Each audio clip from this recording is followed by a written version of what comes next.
Scholastic Audio presents The Kill Factor by Ben Oliver. Read by Brittany Pressley.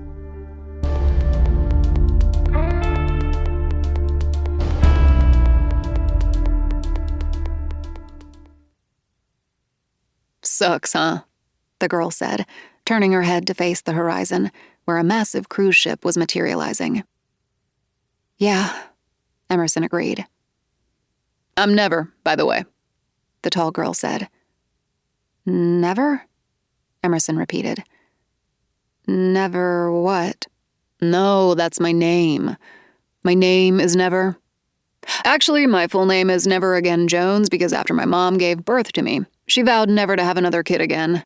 I know, it's weird. Emerson smiled. I like it, she said and shrugged. It's cool. Thanks, Never said. And then a silence stretched out between them. You gonna tell me your name or... Oh, Emerson said. It's Emerson. Emerson Ness. Cool.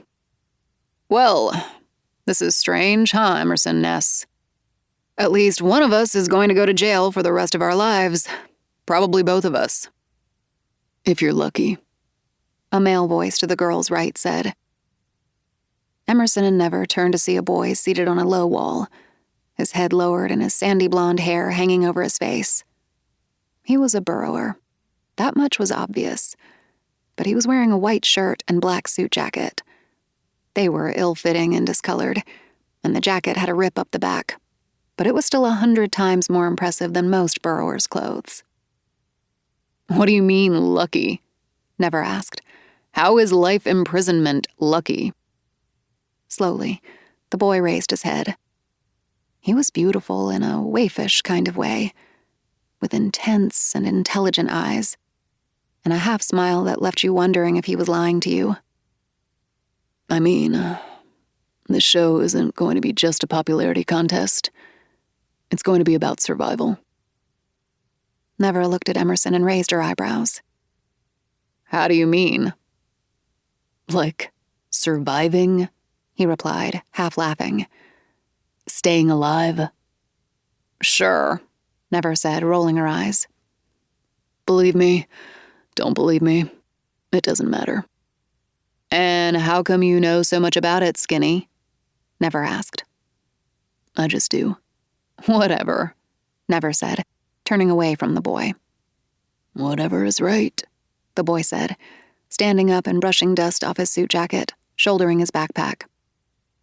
You'll find out soon enough. He began to walk away. Wait, Emerson called. If you know something, you should tell us. Why?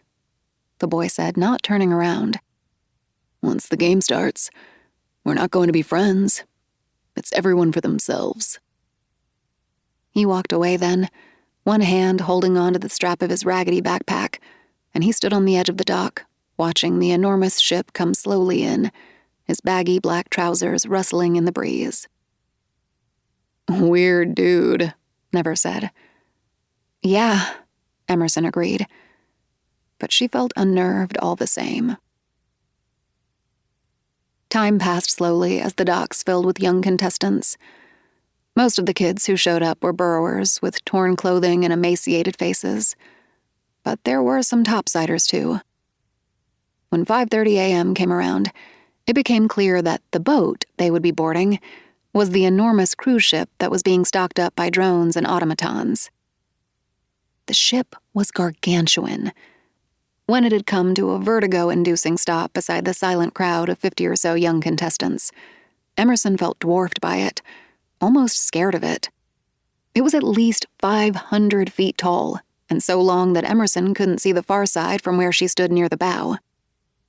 It's big, ain't it? Never said, as she walked up beside Emerson. Emerson nodded. It's pretty big, yeah. Can't believe this is for us. Emerson nodded again.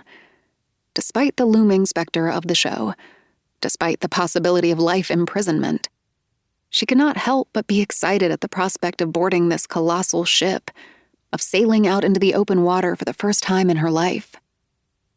Hi, my name is Tiger, and I'm 13 years old, and I like singing, and I like collecting traditional board games like antique Scrabble sets and things. What's your name?